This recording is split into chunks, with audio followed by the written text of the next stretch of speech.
नमस्कार। बोल बरेली में आज हम मुलाकात करा रहे हैं कांग्रेस के एक वरिष्ठ नेता नवाब मुजाहिद हसन साहब से। मुजाहिद साहब, आपका स्वागत है बोल बरेली चैनल पे। बहुत शुक्रिया डॉक्टर साहब, आप तशरीफ लाए। सर, ऐसे जैसे कि 2027 की तैयारी चल रही है, कांग्रेस अपना संगठन बहुत मजबूत तरीके से बढ़ा रही है। आप कांग्रेस के वरिष्ठ नेता हैं, तो क्या किस तरीके से देखते हैं 2027 के चुनाव को? देखिए, अभी हमारा काम सिर्फ संगठन को मजबूत करना है और इस वक्त कांग्रेस जो है वो बूथ लेवल से जो है वो तैयारी कर रही है और हमारी तैयारी बहुत तेज़ी में चल रही है। ऊपर से अभी हमारे ज़िला अध्यक्ष वगैरह, शहर अध्यक्ष वगैरह बना दिए गए हैं, उनकी कमेटी भी बन गई है और उस कमेटी के द्वारा नीचे के जो है ब्लॉक अध्यक्ष वगैरह की बनाने की तैयारी चल रही है। अब की हमारा संगठन के हिसाब से बहुत अच्छा इलेक्शन होगा जी। तो समाजवादी पार्टी के साथ जैसे आपका अलायंस है, तो बरेली में आप क्या देखते हैं, कांग्रेस कौन कौन सी सीटों पे अपना दावा ठोंकेगी आने वाले समय में? कांग्रेस का जो है यहाँ पर वोट है और एक कांग्रेस का जो है यहाँ पर वजूद है, तो कम से कम यहाँ पर जो है 5 सीटें देना चाहिए। अच्छा, तो 5 सीटें, आप कौन सी 5 सीटों को वरीयता देंगे बरेली की? 9 में से 5 जो अगर मानी जाए। देखिए, 5 सीटों में देखिए हमको जो है फरीदपुर हमको दे दें जी, कैंट दे दें, शहर दे दें, मीरगंज दे दें जी, और बहेड़ी या नवाबगंज में से एक दे दें। तो जो कुछ ज़्यादा नहीं हो रहा है सर? 5 सीटों की आपकी तरफ से डिमांड हो रही है, तो एक तरीके से ब्लैकमेलिंग कही जाएगी ये तो? नहीं, तो हम तो साहब कोई राष्ट्रीय पार्टी है, हम कोई छोटी पार्टी तो है नहीं कि जो है वो 2-4 सीटों पे जो है वो क्या नाम है लड़ लेंगे। हमारी पार्टी राष्ट्रीय पार्टी है और उसका वजूद है जी। जैसे 5 सीटों की आपने बात कही, इन 5 सीटों में कुछ सीटें ऐसी हैं जहां कांग्रेस बहुत कमज़ोर है, जैसे आपने कहा फरीदपुर हो गई, नवाबगंज हो गई या फिर मीरगंज हो गई, और जैसे कैंट और शहर, इन सीटों की अभी चर्चा ज़्यादा सुनने को मिल रही है। इन सीटों पे कांग्रेस अपने आप को मजबूत मानती है, तो इन 2 सीटों को लेके आप क्या कहना चाहेंगे?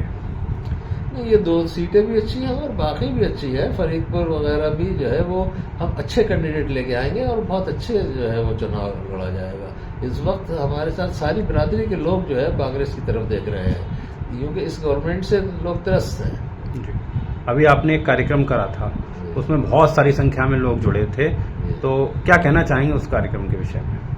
मैं तो ये कहना चाहूँगा और बल्कि उन लोगों का शुक्रिया अदा करना चाहूँगा कि मेरी एक आवाज़ पर, मेरी एक बुलावे पर 600-700 आदमी इकट्ठा हो गए और ये उनकी मोहब्बत है और लोगों के दिलों में मेरी मोहब्बत और मेरा मुझसे प्यार है लोगों को, इस वजह से आ गए। अच्छा, संगठन में जैसे कांग्रेस है, अब कांग्रेस में संगठन को लेके खींचतान रहती है, लोग कम जुड़ते हैं, कांग्रेस का कार्यकर्ता ज़मीन पर नज़र क्यों नहीं आता है सर? बूथ लेवल तक ऐसा क्या कमी रह जाती है जो कांग्रेस बूथ तक अपना लेवल तक कार्यकर्ता नहीं पहुंचा पाती है? देखिए, उसमें कुछ ना कुछ तो कमी हमारी रही होगी कि जिस वजह से कि हम बूथ तक नहीं पहुंच पाए, लेकिन अब दोबारा से फिर प्रयास कर रहे हैं कि बूथ लेवल तक जाएं और अब बूथ लेवल तक जो है वो कमेटी बनने का काम शुरू कर दिया गया है। हमारे जिला अध्यक्ष भी है जो है वो हर तहसील में जा रहे हैं और तहसीलों में बूथ लेवल पर जो है वो अध्यक्ष को मतलब ये कि उन सबको सक्रिय कर रहे हैं ब्लॉक अध्यक्षों को। अच्छा, तो कांग्रेस के लिए क्या संभावनाएं देखते हैं अब 2027 के इलेक्शन में? सरकार में कितनी सीटें ला सकती है कांग्रेस और क्या सरकार बनाने में योगदान रहेगा? देखिए सर, कांग्रेस जो है वो मैं समझता हूँ कि बहुत अच्छा परफॉर्मेंस इस बार करेगी, क्योंकि लोगों की जो है वो तवज्जो इस वक्त कांग्रेस की तरफ है और इसका भी हमें फ़ायदा मिलेगा कि मौजूदा सरकार से लोग जो है परेशान हैं, उसका भी बेनिफिट मिलेगा और कांग्रेस बहुत अच्छी सीटें लेके आएगी। आप बहुत समय से कांग्रेस से जुड़े हुए हैं, आप अपना तजुर्बा किस तरीके से कांग्रेस के संगठन को देंगे? क्या ऐसी चीज़ें हैं जो लोग नहीं जानते हैं, आप लोगों को बताएंगे, जो उन्हें जीतने में और आगे बढ़ने में मदद करेगी? देखिए, मैं तो 89 से जो है वो सक्रिय हूँ कांग्रेस। काफ़ी प्रधानमंत्री भी आपसे मिल चुके हैं, भारत के एक जो हैं राज्यपाल, मंत्री सब आ चुके हैं। मेरे पास जो है वो एक्स प्राइम मिनिस्टर और चीफ मिनिस्टर तो जिन्हें कितने जो है वो आ चुके हैं और आते हैं और लोग मुझको इज्जत देते हैं और मैं तो सच कहता हूँ कि ये अल्लाह की, भगवान की बड़ी कृपा है कि जो लोग मुझे इज्जत देते हैं। अब रहा सवाल कांग्रेस का, देखिए कांग्रेस का ज़मीनी काम जो है वो नहीं हो पाया था। ज़मीन पे काम नहीं हो पाया था। जो लोग अध्यक्ष बने हुए थे या जो कर रहे थे वो ज़मीनी काम जो है वो नहीं कर पा रहे थे, या जिनको उन्होंने सौंपा था वो नहीं कर पा रहे थे काम। इस वजह से हम लोग जो है वो ज़मीन से थोड़ा सा हमारे पास वर्कर की कमी हो गई थी। अब जो है वो हम बूथ लेवल पर वर्कर बना रहे हैं, तो हमें अब कांग्रेस को बहुत मजबूत, आप देखेंगे कि कांग्रेस थोड़े दिन में काफ़ी मजबूत हो जाएगी। अच्छा, 2022 में जिस तरीके से कांग्रेस की बहुत ही खराब स्थिति रही, बरेली की 9 विधानसभा सीटों पे 1,000 1,500 वोट पे कांग्रेस सिमट गई, क्या कारण रहा? क्या कैंडिडेट अच्छे नहीं थे या कुछ और कारण रहा?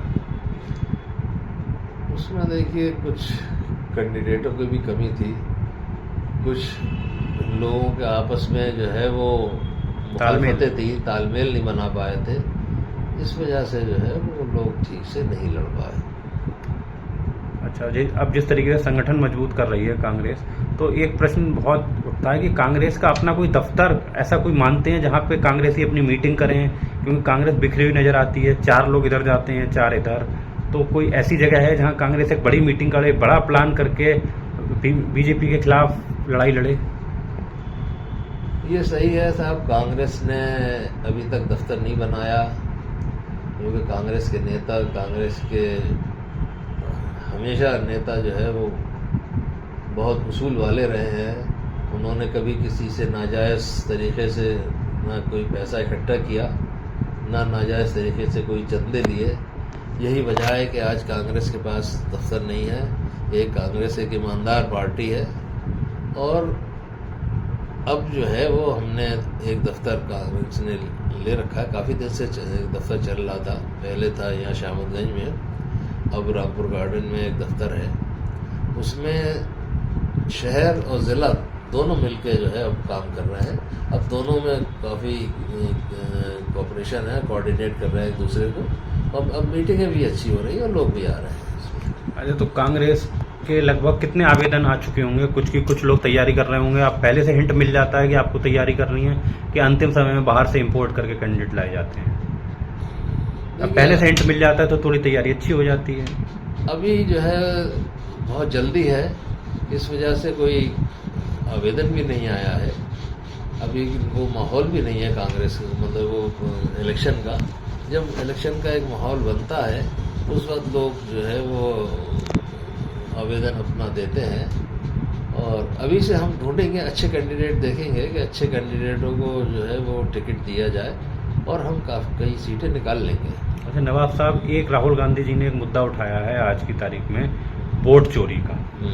तो बरेली में इसको लेके क्या तैयारी चल रही है? क्योंकि वोट चोरी का मुद्दा अब एक राष्ट्रीय लेवल पे नए नए तरीके से बताए जा रहे हैं कि कभी वोटर लिस्ट में संशोधन, कभी ईवीएम में हैक, और कभी परसेंटेज बढ़ा देना। आपकी नज़र में ये सब क्या है? देखिए, अभी हमारी नज़र में उस लेवल तक तो नहीं मालूम है। अगर राहुल गांधी ने कहा है कि मैं 100% मेरे पास सबूत है, तो वो हमको दिशा निर्देश अगर ऊपर से देंगे तो हम उसके मुताबिक चलेंगे, और फिर उसको उसी तरह से देखेंगे कि कहाँ पर क्या कमी है और क्या हम लोग कर सकते हैं।